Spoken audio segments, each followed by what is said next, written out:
Hi കൂട്ടുകാരെ, പുതിയൊരു വീഡിയോയിലേക്ക് എല്ലാവർക്കും സ്വാഗതം.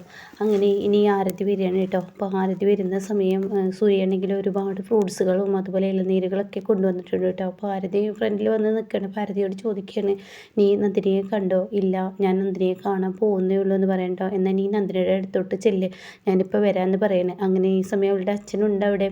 അവിടെ നീ ചെല്ലെന്ന് പറയുന്നുണ്ട്. താഴെ വരുമ്പോൾ താഴെ ഇവരുടെയൊക്കെ ഒരു സീനായിരിക്കും കേട്ടോ. ഇവരിങ്ങനെ ഓരോരുത്തർ ഓരോന്നായി ഇങ്ങനെ പറയുകയാണ്.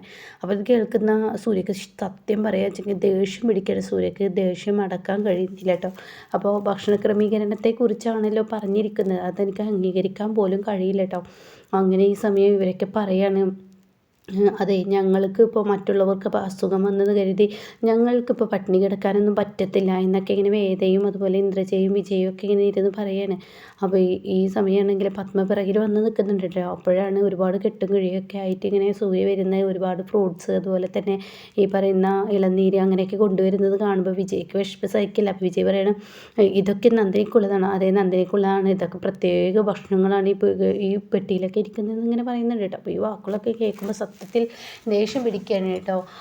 ഈ പറയുന്ന പത്മക്ക് ദേഷ്യൻ്റെ കലയടക്കാൻ കഴിയുന്നില്ല. അപ്പോഴാണ് സുദേവൻ കയറി വരുന്നത്. അപ്പോൾ സുദേവനെ ഇറങ്ങി പോകുന്ന സമയം ഉടൻ തന്നെ പത്മ ചോദിക്കുകയാണ്, നിങ്ങളുടെ മകളെ കൊണ്ടുപോകുന്നില്ലേ എന്ന് ചോദിച്ചത് തന്നെ സൂര്യ പറയണേ, എൻ്റെ ഭാര്യ എൻ്റെ വീട്ടിൽ എൻ്റെ ഇരിക്കലാണ് നിൽക്കേണ്ടത്, അല്ലാതെ ഇവളുടെ അച്ഛൻ്റെ കൂടെ പറഞ്ഞയക്കാൻ ഞാൻ അവിടെ അനുവദിച്ചിട്ടില്ല. അപ്പോൾ അതുകൊണ്ട് നിങ്ങൾക്ക് എന്തെങ്കിലും ഇനി പറയണമെങ്കിൽ എന്നോട് പറയാം, അല്ലാതെ സുദേവൻ ഞങ്ങളോടല്ല, ഇവളുടെ നന്ദിനിയുടെ അച്ഛനോടല്ല പറയേണ്ടതെന്ന് പറഞ്ഞിട്ട് ആട്ടി ഇറക്കുന്നത് പോലെ, അതായത് ആട്ടി ഓടിക്കുന്നത് പോലെ പത്മയെ അവിടെ നിന്ന് ഓടിക്കുമ്പോൾ പത്മക്ക് സഹിക്കില്ല കേട്ടോ. അങ്ങനെ സുദേവൻ അവിടെ നിന്ന് പോവുകയാണ്. ഇതേ സമയം സൂര്യയാണെങ്കിലോ നേരെ ചെല്ലുന്നത് നന്ദിനിയുടെ അരികിലോട്ടാണ് കേട്ടോ. അപ്പോൾ അവിടെ ആരതി ഇങ്ങനെ ഇരിക്കുന്നുണ്ട്. അപ്പോൾ ആരതി കൈക്കിനെ വേപ്പ് ഒക്കെ പിടിച്ച് ഇങ്ങനെ ഇരിക്കുകയാണ്. കാരണം നന്ദിനിയുടെ ഈ അവസ്ഥ കണ്ട് സഹിക്കാൻ കഴിയുന്നില്ല കേട്ടോ.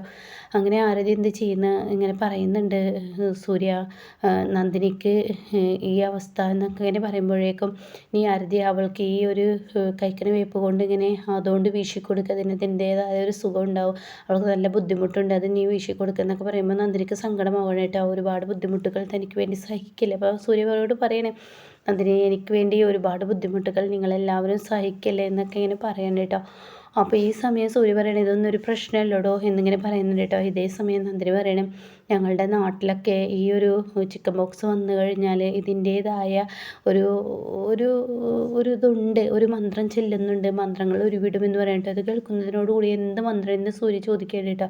അപ്പോൾ ഉടൻ തന്നെ നന്ദിനി പറയണേ, ഞങ്ങളുടെ നാട്ടിൽ ഇത് മാറാനായിട്ടൊരു മന്ത്രം ഉരുവിടുമോ? അത് ഒരുപാട് മന്ത്രങ്ങളുണ്ട്, അത് ഒരുപാട് ചെല്ലാനുണ്ട്, അതൊന്നും ചെല്ലിയാൽ തീരില്ല, ഞങ്ങൾ പോലെ അതിശയപ്പെട്ടിട്ടുണ്ട്, ഒരു മാല പോലെ ഒരു പാട്ടാണ് എന്നിങ്ങനെ പറയുന്നുണ്ട് കേട്ടോ. ഒരുപാട് ദൈവങ്ങളുടെ പേര് വെച്ച് ഒരു മാല കോർത്ത് പോകുന്നൊരു പാട്ടാണ് എന്നൊക്കെ ഇങ്ങനെ പറയാൻ കേട്ടോ. അപ്പോൾ ഇത് കേൾക്കുന്ന സൂര്യക്ക് കൂടുതൽ അറിയാൻ ആഗ്രഹം.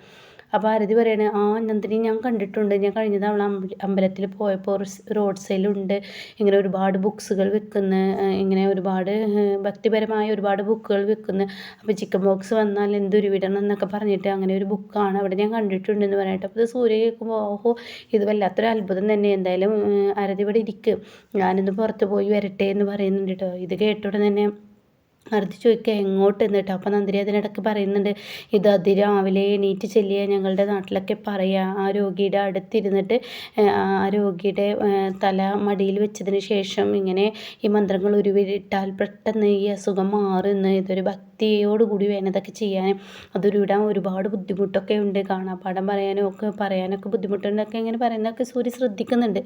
പിന്നീട് ഇവിടെ ഇന്ദ്രജിക്കും വേദമൊക്കെ ഒന്നും സഹിക്കുന്നില്ല കേട്ടോ. ഇതിപ്പോൾ ഒരുമാതിരി ഒരു അടി കൊണ്ട് അവൾക്ക് വസൂരി ഈ പറയുന്ന ചിക്കൻ ബോക്സ് വരുത്തിയെങ്കിലും കൂടിയുള്ള പണി മുഴുവൻ നമുക്കല്ല അമ്മയെ കിട്ടിയിരിക്കുന്നത്, ഭക്ഷണം ഇവിടോട്ട് കേട്ടാൻ പറ്റില്ലെന്ന്. അപ്പോൾ ഇന്ദ്രജിത് പറയുമ്പോൾ വേദ പറയണത് ശരിയാണ്, മത്സ്യമാംസങ്ങൾ കഴിക്കാതെ എങ്ങനെ പോകാനാണ് മുന്നോട്ട്, അതൊന്നും ആലോചിക്കാനേ വയ്യ, മത്സ്യമാംസങ്ങളൊന്നും കഴിക്കാതെ ഞങ്ങൾക്ക് കഴിയില്ല മുന്നോട്ട് പോകാനെന്ന് പറയണം കേട്ടോ. അപ്പോൾ പത്മ പറയണ്, എന്തായാലും ഇപ്പോൾ അവൻ പറഞ്ഞതല്ലേ, എനിക്കൊന്നും പറ്റത്തില്ല. അപ്പോൾ പത്മ പറയണേ, അവൾക്ക് വേണ്ടി ഇവിടെ മത്സ്യമാംസങ്ങൾ വെക്കാതെ ഇരിക്കാനും പറ്റില്ല, അതൊക്കെ ആ മണിയെ കൊണ്ട് ഞാനും ഉണ്ടാക്കിച്ചോളാം എന്ന് പറയുന്നുണ്ട് കേട്ടോ. എനിക്ക് നടക്കുന്നത് ഒന്നില്ല എന്നിങ്ങനെ വിജയ് പറയുന്നുണ്ട്. അപ്പോൾ ഇത് കേട്ടോട്ട് തന്നെ എന്താ നടക്കുക, അവിടുത്തെ അവളല്ല ഇവിടുത്തെ മഹാറാണി, ഞാൻ എന്തെങ്കിലും പറഞ്ഞാൽ അത് നടത്താൻ എനിക്കറിയാം എന്നൊക്കെ ഇങ്ങനെ പറയാണ്. പിന്നീടാണെങ്കിലോ കിച്ചണിലോട്ട് വരികയാണ് ആരതി. അപ്പോൾ ആരതി മണിയോട് ഇങ്ങനെ ചോദിക്കുകയാണ്, എന്താ നന്ദിനിക്ക് വേണ്ടി ഉണ്ടാക്കുന്നത്, എന്താ മേഡം ഉണ്ടാക്കുന്നത്, എനിക്കിവിടെ സാധനങ്ങൾ എവിടെ ഇരിക്കുന്നൊന്നും അറിയില്ല, ഞാൻ പറഞ്ഞു തരാം എവിടെയൊക്കെയാണ് ഇരിക്കുന്നത്, ഏകദേശം ഐഡിയ വെച്ച് ഞാൻ പറഞ്ഞു തരാമെന്ന് പറയട്ടോ. എന്തായാലും നന്ദിനി കൊച്ചായിരുന്നു ഇതൊക്കെ ചെയ്തിരുന്നത്. ആ കൊച്ചിന് ഇന്നാലും ഇങ്ങനെ ഒരു അവസ്ഥ വരാൻ കാരണം സൂര്യ സാറും കൂടിയല്ലേ. എന്താ നീ പറഞ്ഞത്? സൂര്യയോ? സൂര്യ എന്ത് ചെയ്തു? എൻ്റെ ഏട്ടൻ എന്താ ചെയ്തു എന്ന് ചോദിക്കുക കേട്ടോ. ഇന്നലെ ഇവിടെ നല്ലൊരു ബഹളമായിരുന്നു, സൂര്യയുടെ ഷർട്ടിൽ കറിയാക്കിയെന്നോ എന്തൊക്കെയോ ഇവിടെ പറഞ്ഞത് കേട്ടു. എനിക്കൊന്നും മനസ്സിലായില്ല. ഞാനാണെങ്കിൽ പുറത്തോട്ട് സാധനങ്ങൾ മേടിക്കാൻ പോയതാണ്. മേശ തുടച്ചും കൊണ്ടിരിക്കുകയായിരുന്നു നന്ദിനി. അതിനിടയ്ക്ക് സൂര്യ സാറ് വന്ന് നന്ദിനിയുടെ കരണം നോക്കി ഒന്ന് അടിക്കുകയും നന്ദിനി കൊച്ച് ആകെ ബോധം കെട്ട് വീഴുകയൊക്കെ ഉണ്ടായി. അതൊക്കെ എൻ്റെ മുന്നിൽ വെച്ചിട്ടാണ്. എന്താ സംഭവം, എന്താ ഏതാ ഒന്നും അറിയില്ല. സൂര്യ സാറിൻ്റെ അടി കിട്ടിയതിൽ പിന്നെയാണ് നന്ദിനി കൊച്ചിന് ഈ ഒരു അസുഖം വന്നത് എന്നിങ്ങനെ മണി പറഞ്ഞു കൊടുക്കുകയാണ് കേട്ടോ ആരതിക്ക്. അപ്പോൾ ആരതി പറയുന്നത് ഒരിക്കലും അങ്ങനെ ഒരു അടിയിലൊന്നും ഈ അസുഖം വരില്ല, ഇതിന് അതിൻ്റേതായ ഒരു ഇതുണ്ട്, അതുകൊണ്ടാണ് വേറെന്തോ പ്രശ്നം അതാണ് എന്ന് പറയുന്നുണ്ട് കേട്ടോ. അപ്പോൾ ഇത് വേറെന്തോ പ്രശ്നം എന്ന് പറയുന്നത് നന്ദിനി ആ വീട്ടിൽ നിന്നും സൂര്യയോട് ഒരു വാക്ക് പറയുന്നുണ്ടല്ലോ, ഞാൻ അവിടെ നിന്ന് ഇറങ്ങി പോവാതിരിക്കാൻ, അതായത് ഈ ടെറസ് എടുത്ത് ചാടാതിരിക്കാൻ, നിങ്ങൾ അതിരാവിലെ എന്നെ എൻ്റെ വീട്ടിൽ കൊണ്ടാക്കി തരണം എന്ന് പറയുമ്പോൾ സൂര്യ പറയുന്നുണ്ടല്ലോ ഓക്കെ ഞാൻ കൊണ്ടുവിട്ടുതരാമെന്ന്. അപ്പോൾ ദൈവത്തിൻ്റെ എന്തൊരു ഒരു ശക്തിയാണ് നന്ദിനി ഇവിടെ പിടിച്ച് നിർത്താൻ വേണ്ടി ദൈവം ചെയ്തൊരു കളികളാണ് എന്നൊക്കെ പറയുമ്പോൾ അതൊന്നും എനിക്കറിയത്തില്ല. സൂര്യ അടിച്ചതിൽ പിന്നെയാണ് ഇങ്ങനെ നന്ദിനി കൊച്ചിന് വയ്യാതായതെന്നും പറയുന്നുണ്ട് കേട്ടോ. അങ്ങനെ ഈ വാക്കുകളെല്ലാം കേൾക്കുമ്പോഴാണ് കേട്ടോ യതീന്ദ്രൻ അങ്ങോട്ടേക്ക് കടന്നു വരുന്നത്. അപ്പോൾ യതീന്ദ്രനാണെങ്കിലോ ആരതി നന്ദനിക്ക് എന്താ കൊടുക്കേണ്ടതൊന്നും അറിയില്ല, അതുകൊണ്ട് അവളാണ് ഇവിടുത്തെ എല്ലാവർക്കും വെച്ചും വിളമ്പിയൊക്കെ കൊടുത്തിരുന്നത്. ആ കൊച്ചിന് അതിൻ്റേതായ ബുദ്ധിമുട്ടും വിഷമമൊക്കെ ഉണ്ടാവും, അതിനൊരു കുറവും വരാൻ പറ്റത്തില്ല. സ്ത്രീകൾ എന്ന് പറയുന്നവർ ഇവിടുത്തെ ഒന്നും സ്ത്രീകളല്ല, അത് മനുഷ്യജന്മങ്ങൾ പോലുമല്ല. അവളാണ് ഇത്രയും കാലം വെച്ചുണ്ടാക്കിയെന്നാൽ നന്ദി പോലും ഇല്ല. അവളെ ഇട്ട് കൊല്ലാക്കൊല്ല ചെയ്തും കൊണ്ടിരിക്കണം, അവരാരും ഒന്നും ചെയ്യില്ല. നീ കുറച്ച് ദിവസം ഇവിടെ ഉണ്ടാവണം, എൻ്റെ കൊച്ചിന് എന്താ വേണ്ടത് നീ ഉണ്ടാക്കി കൊടുക്കണം എന്നൊക്കെ പറയും കേട്ടോ. അപ്പോൾ ഈ സമയം ആരതി പറയണം അതൊക്കെ ഞാൻ ചെയ്തോളാം സാർ, പക്ഷേ നന്ദിനിയുടെ ഇപ്പോഴത്തെ അവസ്ഥ വലിയ കഷ്ടമാണ്, ഇത് തുടക്കേ ആയിട്ടുള്ളൂ, ഇനിയും അവൾക്ക് കൂടും, ഇനിയും നല്ല അസുഖം കൂടി വരും, മരണത്തോട് മല്ലടിക്കുക എന്നൊക്കെ പറഞ്ഞ് കേട്ടിട്ടില്ലേ. ഇതിൽ മരണം മുന്നിൽ ഉണ്ടായിട്ടൊക്കെ ഉണ്ട്, ചിക്കൻ ബോക്സ് ബാധിച്ചിട്ട് പലവരും മരിച്ചിട്ടുമുണ്ട്. അതുപോലെ തന്നെ ഇറച്ചി മാംസങ്ങളൊക്കെ ഒഴിവാക്കിയില്ലെങ്കിൽ അതിൻ്റെ ചിട്ടവട്ടത്തോടു കൂടി കൊണ്ടുപോയില്ലെങ്കിൽ പല അപകടങ്ങളും വരും. നന്ദിനി കൊച്ചിന് ഇപ്പോൾ നന്ദിനിക്ക് തുടങ്ങിയിട്ടുള്ളൂ, ഇനിയും അവൾക്ക് കൂടും, 2-3 ദിവസം നല്ല പൊന്തും, പിന്നെ അത് കഴിഞ്ഞാൽ കുറഞ്ഞോളും. അങ്ങനെ എന്തായാലും ഒരു ദിവസങ്ങളുടെ കണക്കൊക്കെ ഉണ്ട്. ഇത് അങ്ങനെ പഴമക്കാർ പറയുന്നത് ഞാൻ കേട്ടിട്ടുണ്ട്, കറക്റ്റായി എനിക്കും അറിയില്ല.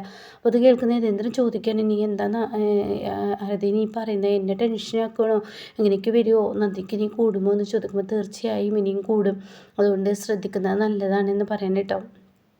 അപ്പോൾ ഇത് കേൾക്കുന്ന യതീന്ദ്രന് ആകെ പേടിയാവുകയാണ്. അപ്പോൾ മണിക്കും അതുപോലത്തെ ടെൻഷനും ഉണ്ട് കേട്ടോ. അപ്പോൾ മണിയും ഇങ്ങനെ ചിന്തിക്കുകയാണ്. അപ്പോൾ ഉടൻ തന്നെ പത്മയുടെ അരികിൽ ചെന്ന് യതീന്ദ്രൻ പറയണം എന്തായാലും ഇവിടെ മത്സ്യമാംസങ്ങൾ കഴുത്തി കയറ്റരുത്, ആ വേലക്കാരി പെണ്ണിന് ഇവിടെ ഭക്ഷണം കഴിക്കണ്ടെന്ന് കരുതി ഞങ്ങൾക്കത് നോക്കേണ്ട ആവശ്യമില്ല, ഇത് എൻ്റെ വീടാണ്, എൻ്റെ വീട്ടിൽ ഞാൻ പലതും ചെയ്യുമെന്നൊക്കെ ഇങ്ങനെ പറയുന്നുണ്ട് കേട്ടോ. ഇതേ സമയം നന്ദിനി ചെറുതായി ഇങ്ങനെ എണീറ്റിരിക്കുകയാണ്. അപ്പോൾ നന്ദിനിയുടെ അടുത്ത് സൂര്യയുണ്ട്. അപ്പോൾ സൂര്യയോട് പറയണേ സൂര്യ സാർ ഞാൻ കാരണം നിങ്ങൾക്കൊരു ബുദ്ധിമുട്ടായില്ലേ, ഇന്നിപ്പോൾ നിങ്ങൾ എന്നെ നോക്കിയിരിക്കേണ്ട അവസ്ഥയില്ലേ, ഒരുപാട് ജോലി തിരക്കുള്ള സൂര്യ സാറിന് ഇപ്പോൾ എന്നെ നോക്കേണ്ട അവസ്ഥ ആലോചിക്കുമ്പോൾ എനിക്ക് തന്നെ എന്തോ ഒരു ബുദ്ധിമുട്ട്. സാറേ ഞാൻ ഇനി അടുക്കളയിൽ പോലെ എന്തെങ്കിലുമൊക്കെ ചെയ്തോളാം, അപ്പോൾ എനിക്ക് എണീറ്റിരിക്കാൻ കഴിഞ്ഞല്ലോ, ഞാൻ എന്തെങ്കിലുമൊക്കെ ചെയ്തോളാം എന്ന് പറയുമ്പോൾ സൂര്യ പറയണേ എനിക്ക് യാതൊരു ബുദ്ധിമുട്ടുമില്ല നിന്നെ നോക്കാൻ, നീ ഞാൻ പറയുന്നത് അങ്ങ് കേട്ട് നീ ജീവിച്ചാൽ മതി, അതുകൊണ്ട് തന്നെ ഇപ്പോൾ നിന്നെ നോക്കേണ്ടത് എൻ്റെ ഉത്തരവാദിത്തമാണ്. നിൻ്റെ അച്ഛൻ നിന്നെ കൊണ്ടുപോകാൻ ശ്രമിച്ചിട്ട് ഞാൻ നിന്നെ ഇവിടെ നിർത്തിയിട്ടുണ്ടെങ്കിൽ നിൻ്റെ അസുഖം മാറ്റിയെടുക്കുക എന്നുള്ളത് എൻ്റെ ലക്ഷ്യമാണ്, ആ ലക്ഷ്യം ഞാൻ നിറവേറ്റും. നിനക്ക് ഒരിക്കലും ഇനി ഒരു ബുദ്ധിമുട്ട് ഈ വീട്ടിൽ നിന്നും ഉണ്ടാവാൻ പാടില്ല, അതുകൊണ്ട് തന്നെ നീ ഈ അസുഖം മാറുന്നത് വരെ അടുക്കള എന്നല്ല എവിടോട്ടും പോകില്ല, ഡോക്ടർ പറഞ്ഞത് കേട്ടല്ലേ, നല്ല റെസ്റ്റ് വേണം, ആ റെസ്റ്റ് ഞാൻ നിന്നെ കൊണ്ട് എടുപ്പിക്കും എന്നൊക്കെ പറയുന്നുണ്ട് കേട്ടോ. ഇനി ഇവിടുന്ന് അങ്ങോട്ട് ഇവർ പത്മ നന്ദിനിയെ ഈ അസുഖം കൊണ്ട് നന്ദിനിക്ക് കൂടാനും നന്ദിനി ഇതോടുകൂടി ഇല്ലാതാവാനും പല വേലത്തരങ്ങളും പത്മയും ധ്രുജയും വേദയൊക്കെ ചെയ്യുന്നുണ്ട് കേട്ടോ. അതിലിറങ്ങുന്നത് ഈ പുതിയ പണിക്കാരനായ മണിയാണ് കേട്ടോ.